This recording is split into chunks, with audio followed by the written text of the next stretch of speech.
Health के लिए अच्छा होता है और वो खा सकते हैं। यार कभी कभी तो मैं भी बनाना खा लेती हूँ, लेकिन मुझे भी ऐसा लगता है कि मेरा बनाना खाने की वजह से वेट बढ़ गया है और मेरी भी कमर थोड़ी मोटी लग रही है मुझे। कोई बात नहीं निहारिका, तू अपने 10,000 स्टेप कंप्लीट कर तो मोटी नहीं होगी।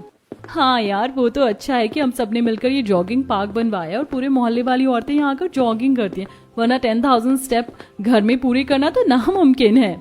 यार मैं तो सोच रही थी कि हमारे 10,000 स्टेप तो हो ही जाते हैं, अब हमें 11,000 स्टेप स्टार्ट कर देने चाहिए ताकि हमारी और पूरे मोहल्ले की औरतों की कमर ऐसे ही पतली बनी रहे, वरना हमारा मोहल्ला पतली कमर वाला स्टाइलिश मोहल्ला कैसे कहलाएगा। वो लोग जॉगिंग पार्क से जॉगिंग करके वापस घर की तरफ लौट रही थी। तभी वैशाली की भतीजी उन लोगों को देखकर कहती है, चाची ये औरतें कितनी पतली कमर वाली हैं ना, और कितनी फिट दिख रही हैं ये, और कितनी स्टाइलिश भी हैं, जॉगिंग सूट में भी कितनी सुंदर लग रही हैं। और निम्मी ये सारी औरतें सामने वाले मोहल्ले में रहती हैं, वो मोहल्ला तो पतली कमर वाला स्टाइलिश मोहल्ला नाम से ही प्रसिद्ध है। अच्छा पूरा का पूरा मोहल्ला पतली कमर वाला स्टाइलिश मोहल्ला नाम से प्रसिद्ध है? मैं तो ये पहली बार सुन रही हूँ, लेकिन ऐसा क्यों? वो इसलिए क्योंकि इस मोहल्ले की औरतें बहुत ही फिटनेस लवर हैं, सुबह मॉर्निंग वॉक करती हैं, शाम को जिम करती हैं, खाने पीने में भी बहुत ध्यान रखती हैं और अपनी कमर को पतली रखने के लिए अलग अलग तरह की एक्सरसाइज और डाइट करती हैं। इसका मतलब है कि अगर इस मोहल्ले में कोई मोटी कमर वाली औरत आ गई तो फिर तो ये उसका बहुत मजाक उड़ाएंगे। निम्मी ऐसा तो आज तक हुआ नहीं है, अगर कोई थोड़ी बहुत मोटी कमर वाली इस मोहल्ले में रहने आती है तो ये औरतें उसे बोल बोल कर अपनी तरह बना लेती हैं। बातें करते हुए वैशाली और निम्मी अपने घर चली जाती है। उधर स्वाति अपने घर आती है तो उसकी बेटी निशा बनाना चिप्स खा रही थी। ये देखकर स्वाति कहती है, अरे निशा बेटा ये तुम क्या खा रही हो? ये तो बनाना चिप्स है और फ्राई चिप्स बहुत ही अनहेल्दी होते हैं, इससे कमर मोटी हो जाती है। और माँ जी आप भी ये क्या खा रही हैं? फिर आपकी कमर मोटी हो जाएगी तो अच्छा नहीं लगेगा, रख दीजिए इसे, बिल्कुल मत खाइए। अरे माँ आप क्यों चिंता करती हो, दादी की कमर बिल्कुल नहीं मोटी होगी। मैंने ये बनाना चिप्स एयर फ्राई किए, तेल में फ्राई नहीं किए, और ये बिल्कुल हेल्दी हैं और आप भी खा सकती हो। हाँ निशा सच कह रही है। अरे मैं इतनी बेवकूफ थोड़ी हूँ जो फ्राई चिप्स खाकर अपनी कमर मोटी कर लूं। मुझे पता है कि अगर मेरी कमर मोटी हो गई तो पूरा मोहल्ले वाले मेरा चैन से जीना ही हराम कर देंगे। वही तो मैं कहूँ कि माँ जी को परवाह कैसे नहीं है। ठीक है माँ जी आप लोग खाइए, तब तक मैं खाना बना लेती हूँ। अब स्वाति किचन में जाती है और देखती है कि ऑलिव ऑयल खत्म हो चुका है। स्वाति अपनी सास के पास आती है और कहती है, माँ जी मैं खाना कैसे बनाऊं? ऑलिव ऑयल तो पूरा खत्म हो गया। सुनिए जी ऑलिव ऑयल का कोई तो इंतजाम कीजिए। तुम्हें तो पता है स्वाति कि यहाँ आसपास ऑलिव ऑयल नहीं मिलता है, हमें ऑर्डर करके ही मंगवाना पड़ता है। अगर ऑलिव ऑयल नहीं है तो तुम किसी और तेल में खाना बना लो। विवेक आप कैसी बातें कर रहे हैं? मैं किसी और तेल में खाना नहीं बना सकती, दूसरे तेल बहुत तेजी से कैलोरी बढ़ाते हैं। हाँ बेटा स्वाति सही कह रही है, हम अनहेल्दी खाना नहीं खा सकते वरना हमारी कमर मोटी हो जाएगी। तुझे तो पता है ना कि हम पतली कमर वाले स्टाइलिश मोहल्ले में रहते हैं। अरे विवेक बेटा ब्लिंकिट से ऑलिव ऑयल ऑर्डर कर दे, जल्दी ही आ जाएगा। पिछली बार मैंने भी किया था तो 2 घंटे में ही आ गया था। अब विवेक ब्लिंकिट से ऑलिव ऑयल ऑर्डर कर देता है। अब स्वाति रसोई में जाती है और पत्ता गोभी, ब्रोकली, शिमला मिर्च, हरी धनिया, हरी प्याज को बारीक बारीक काट लेती है। तब तक delivery boy olive oil deliver कर देता है। अब स्वाति ऑलिव ऑयल लेकर रसोई में आती है और थोड़ा थोड़ा तेल डालकर खाना बना लेती है और फिर खाना लगा देती है। सभी लोग खाना खाते हैं। तब निशा कहती है, माँ मुझे एक रोटी और दो ना। अरे निशा खाना हमेशा पोर्शन मेंटेन करके खाना चाहिए। पहले तुम थोड़ा और सलाद खाओ, उसके बाद अगर तब भी तुम्हारा पेट नहीं भरा तो तुम एक रोटी ले लेना। क्या स्वाति तुम अब बच्चे को भी पेट भरकर खाना नहीं खाने दोगी? अरे बेटा स्वाति भूखे रहने को थोड़ी ना बोल रही है, वो तो सलाद ज्यादा खाने को बोल रही है, जो कि बहुत अच्छी बात है। सलाद से हमें फाइबर मिल जाता है और इससे हमें पतली कमर रखने में बहुत मदद मिलती है। विवेक और महेंद्र एक दूसरे को देखकर मुस्कुराते हैं और खाना खाने लगते हैं। अगले दिन स्वाति शाम को जिम जाती है। तब माया एक लड़की को दिखाते हुए कहती है, देख रही हो स्वाति बहना, लगता है ये लड़की हमारी कॉलोनी में नहीं आई है। इसकी कमर पतली तो है लेकिन हमारे जितनी पतली नहीं है। हाँ कहीं ऐसा ना हो कि हमारे मोहल्ले का नाम ही खराब कर दे। लगता है ये खुद पर ज्यादा ध्यान नहीं देती है। क्यों ना हम इसके पास जाकर बात करें और इसे कुछ टिप्स भी बताएं। अब सभी औरतें उस औरत के पास पहुंचती हैं और कहती हैं, लगता है आप इस मोहल्ले में नई हैं, क्या नाम है आपका? हाँ मैं इस मोहल्ले में अभी अभी रहने आई हूँ, मेरा नाम तारा है। देखो तारा तुम्हें तो ये पता ही चल गया होगा कि ये पतली कमर वाली स्टाइलिश औरतों का मोहल्ला है और तुम्हारी कमर थोड़ी मोटी हो रही है और तुम्हें इस पर बहुत ध्यान देने की जरूरत है। हाँ कल से हमारे साथ जॉगिंग पार्क में जॉगिंग करना शुरू कर दो और कमर की एक्सरसाइज करो, साथ ही पानी ज्यादा पियो और फाइबर रिच फूड खाओ। और शुगर को अवॉइड करना मत भूलना, शुगर से ही कमर मोटी होती है। ठीक है, मैं कल से आप लोगों के साथ जॉगिंग पार्क में जॉगिंग भी करूंगी और अपनी कमर का ध्यान भी रखूंगी। अगले दिन से तारा उन लोगों के साथ जॉगिंग पार्क में जॉगिंग करती है, कमर की एक्सरसाइज करती है और डाइटिंग वाला खाना खाती है। जल्दी तारा भी उनकी तरफ फिट हो जाती है। इसी तरह समय बीत रहा था। रोज की तरह आज भी मोहल्ले में फ्रूट के ठेले वाला लखन आता है। सभी औरतें उसके ठेले पर आती हैं और फल खरीदने लगती हैं। तभी स्वाति कहती है, भैया मेरे लिए एक ग्लास मौसमी का जूस बनाना, और हाँ लेकिन उसमें शुगर ऐड मत करना। अरे मैडम, मैं आपको प्योर जूस बना कर दूंगा, बिल्कुल हेल्दी। तब तक मोहल्ले की बाकी औरतें भी वहां आ जाती हैं। कोई जूस वाले से जूस लेती हैं तो कुछ फल खरीदती हैं।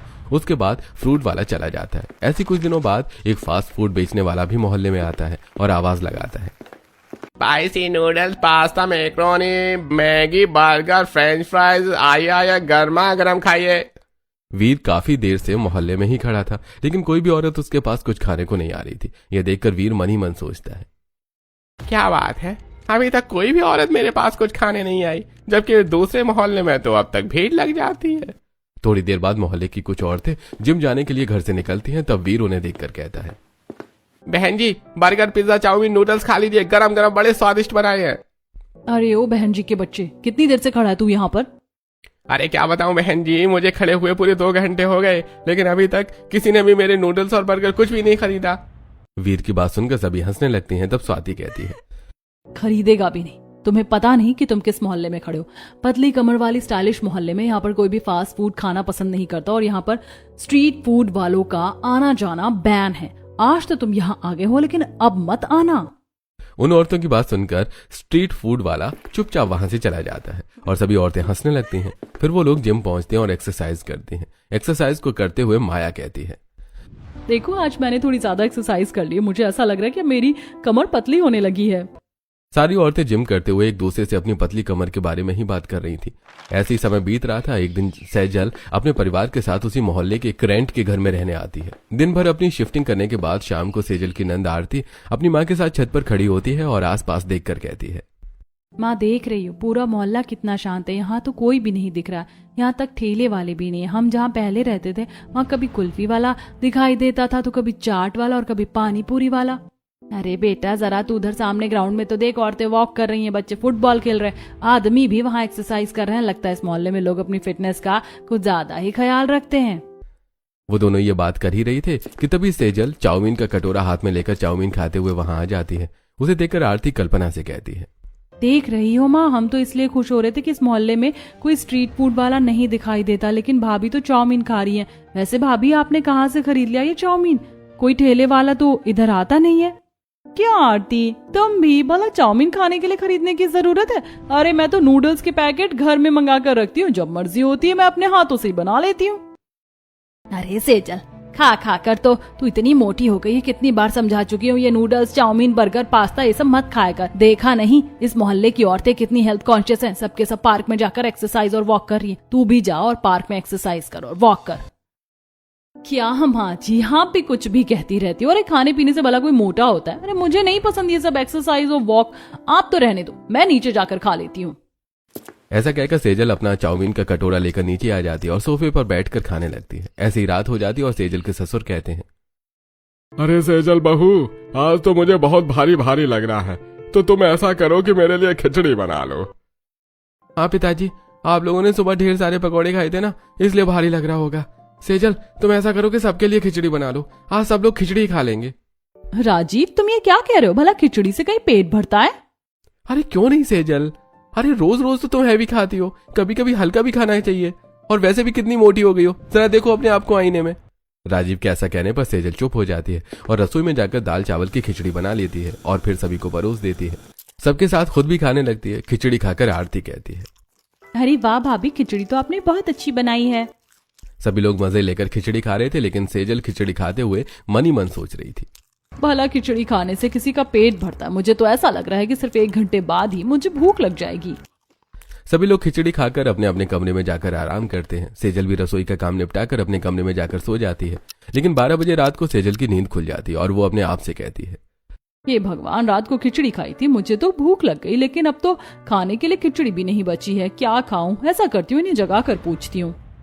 यही सोचकर सेजल राजीव को जगाती है और कहती है, सुनिए ना, उठिए ना, मुझे बहुत जोर से भूख लगी है, क्या खाऊं मैं? अरे सेजल सो जाओ ना, मुझे क्यों परेशान कर रही हो? रात को तुमने खिचड़ी खाई तो थी। मुझे भूख की वजह से नींद नहीं आ रही है। हम इससे पहले जिस मोहल्ले में रहते थे वहां तो रात तक रामू काका अपने ठेले पर फास्ट फूड बेचते रहते थे, लेकिन यहाँ तो कोई ठेला भी नहीं आता। मुझे बहुत भूख लगी है, मैं क्या करूं? ओ सेजल, जब देखो तब खाने की बातें करती रहती हो, रात हो या सुबह, तुम्हें समय भी दिखाई नहीं देता, इसलिए तो इतनी मोटी हो गई है। चलो अब सो जाओ। ऐसा कहकर राजीव सो जाता है, लेकिन सेजल को नींद नहीं आती। वो चुपचाप रसोई में जाती है और उसे कुछ ढूंढने पर चिप्स के पैकेट्स मिलते हैं। सेजल वो चिप्स के पैकेट उठा लाती है और कहती है, चलो कुछ तो खाने को मिल गया, सुबह तक मेरा काम चल जाएगा। सेजल अपने कमरे में आकर बिस्तर पर बैठकर चिप्स के पैकेट खोलती है और फिर एक एक करके खाने लगती है। चिप्स खाने की आवाज से राजीव की नींद खुल जाती है और वो सेजल को चिप्स खाते हुए देखकर गुस्सा करते हुए कहता है, सेजल ये तुम क्या कर रही हो? आधी रात को चिप्स खा रही हो। वैसे ही तुम इतनी मोटी हो और ये रात को इतनी फ्राई चिप्स खाने से तुम्हारा और वेट बढ़ जाएगा। आपको वेट बढ़ने की पड़ी और यहाँ भूख के कारण मेरे पेट में और मेरे सर में दर्द हो रहा है, उसके बारे में नहीं सोचा आपने? वैसे भी जब तक मैं कुछ खाऊंगी नहीं मुझे नींद नहीं आएगी, आप सो जाइए। हे भगवान जी, ये किसी की नहीं सुनती। ऐसा कहकर राजीव सो जाता है। अगले दिन शाम को सेजल अपनी सास से कहती है, माँ जी रसोई में सारी सब्जियां खत्म हो गई, मैं ऐसा करती हूँ बाजार जाकर कुछ सब्जियां ले आती हूँ।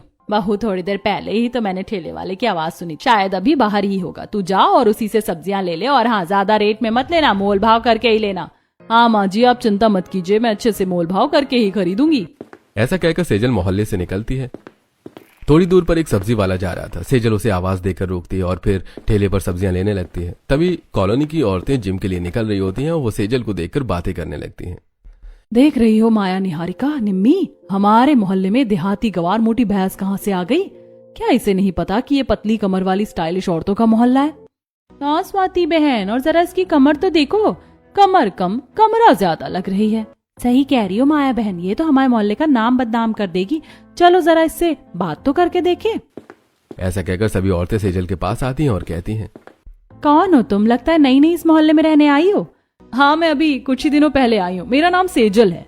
अरे तुम जरा अपने आप को तो देखो, कितनी मोटी हो गई हो। तुमने अपनी कमर को तो कमरा बनाकर रखा हुआ है, और तुम तो किसी गांव की गंवार भी लगती हो। तुम्हारे कपड़े भी गंवारों की तरह ही दिख रहे हैं। ये पतली कमर वाली स्टाइलिश औरतों का मोहल्ला है, तुम्हें यहाँ रहना ही नहीं चाहिए।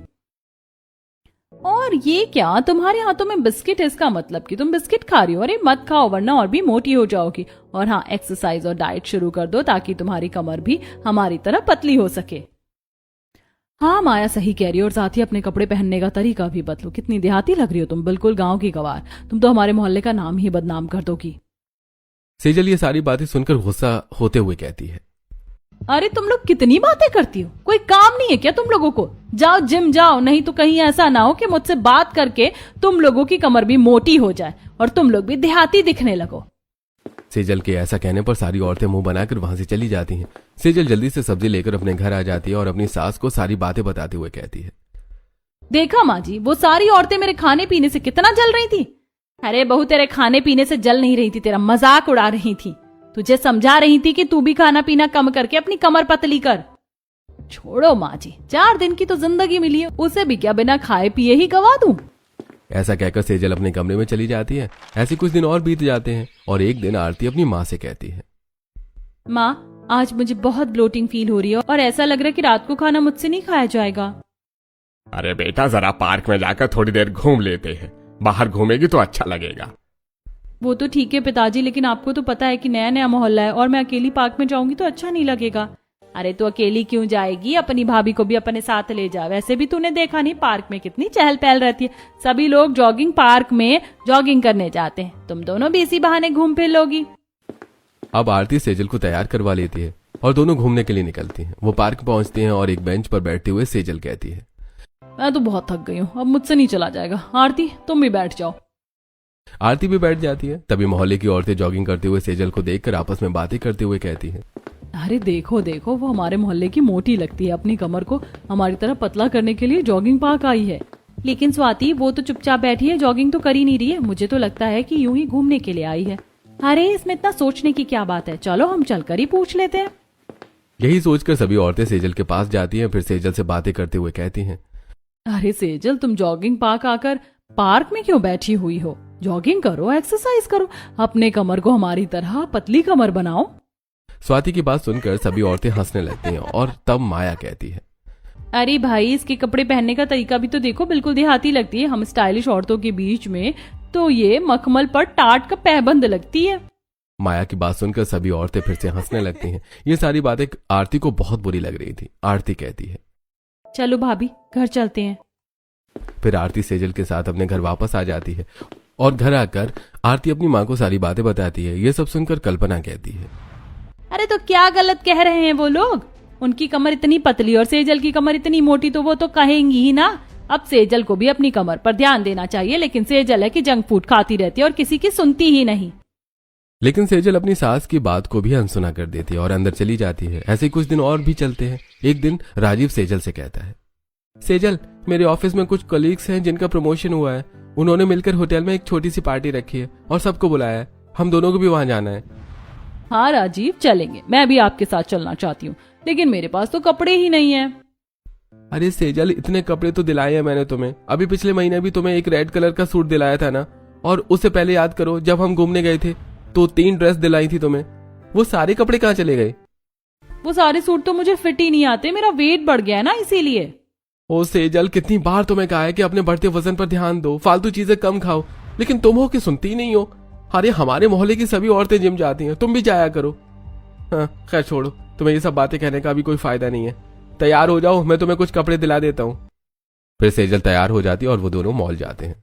सेजल मॉल की एक कपड़ों की शॉप पर ढेर सारे कपड़े देखती है, लेकिन जो कपड़े भी उसे पसंद आते हैं उसके नाप के नहीं होते। परेशान होकर सेजल दुकानदार से कहती है, क्या भैया, आप एक भी ढंग के कपड़े नहीं दिखा रहे हो, और जो कपड़े मुझे पसंद आ रहे हैं उनमें आप साइज छोटा दे रहे हो। अरे क्या करूं बहन जी, आप इतनी मोटी जो हैं कि आपके साइज के कपड़े जल्दी मिलते ही नहीं हैं। 3-4 पीस और रखे हैं, मैं दिखा देता हूँ। अगर पसंद नहीं आए तो फिर मैं कुछ नहीं कर सकता। ऐसा कहकर दुकानदार बाकी के 3-4 पीस भी दिखाता है। सेजल उनमें से एक पीस मन मारकर खरीद लेती है और राजीव से कहती है, देखिए जी, ये तो अच्छा लग रहा है, मैं यही पहन लूंगी। फिर सेजल घर आती है और अपना खरीदा हुआ ऑफ वाइट कलर का 1 पीस पहनती है और तैयार होती है। फिर वो राजीव के साथ पार्टी में पहुंच जाती है। राजीव सेजल को सभी लोगों से मिलवाता है। राजीव के सभी दोस्तों की पत्नियां सेजल को देखकर हैरान रह जाती हैं। सेजल कुछ औरतों से बात करने लगती, तभी राजीव थोड़ी दूर पर खड़े अपने दोस्तों से जाकर मिलता है। तब राजीव का दोस्त हिमेश कहता है, ये क्या राजीव, तेरी इतनी मोटी पत्नी है? अरे तूने इतनी मोटी लड़की से शादी क्यों की? तू तो इतना स्मार्ट है, तुझे तो कोई भी अच्छी से अच्छी लड़की मिल जाती, और फिर तू इस मोटी को झेलता कैसे होगा? ये तो देखने में भी किसी भैंस से कम नहीं लग रही है। अरे हाँ राजीव, हिमेश बिल्कुल सही कहता है। इतनी मोटी लड़की से शादी करने की तुझे क्या जरूरत थी? और उसकी कमर तो देखो, कमर कम कमरा ज्यादा लगती है, और कितनी देहाती है वो। बिल्कुल ओल्ड फैशन का ड्रेस पहन रखा है उसने। अपने दोस्तों की बातें सुनकर राजीव गुस्सा होते हुए कहता है, अरे चुप हो जाओ तुम लोग भूल रहे हो कि तुम मेरी पत्नी के बारे में बात कर रहे हो। वो जैसी भी है मेरी पत्नी है, मैं उसके बारे में ये सारी बातें नहीं सुन सकता। ऐसा कहकर राजीव सेजल के पास जाता है और कहता है, सेजल चलो यहाँ से। ऐसा कहकर राजीव सेजल का हाथ खींचकर ले जाने लगता है। तब सेजल कहती है, ये क्या कर रहे हो राजीव, मुझे क्यों ले जा रहे हो? अभी अभी तो हम आए, कितनी अच्छी खाने की खुशबू आ रही है, मुझे कुछ खाने तो दो, फिर चलेंगे। मैंने कहा ना सेजल, चुपचाप घर चलो। ऐसा कहकर राजीव सेजल को लेकर घर चला आता है और घर आकर सेजल आईने के सामने बैठकर मेकअप साफ करते हुए राजीव से कहती है, एक तो आप मुझे पार्टी में ले गए और वहां पर रहने भी नहीं दिया, और इतनी जल्दी लेकर घर आ गए, ऊपर से खाना भी नहीं खाने दिया। मुझे कितनी अच्छी खुशबू आ रही थी खाने की। शर्म आनी चाहिए तुम्हें सेजल, कितनी बेशर्म हो तुम।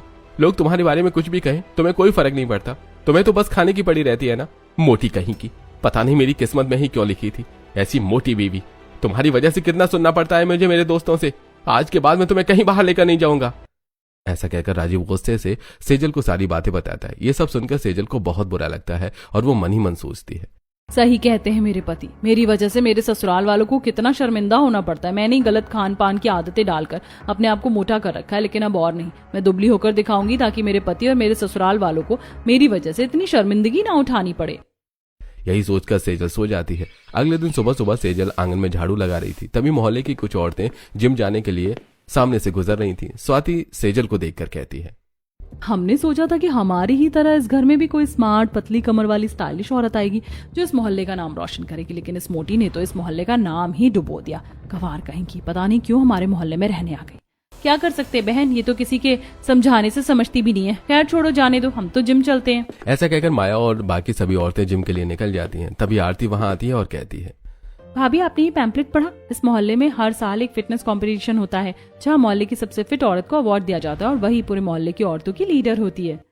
दिखाओ आरती, मैं भी तो देखूं जरा। ऐसा कहकर सेजल पैम्पलेट देखती है और कहती है, अभी इस कंपटीशन को पूरे 6 महीने बाकी हैं और इस बार ये कंपटीशन तो मैं ही जीतूंगी।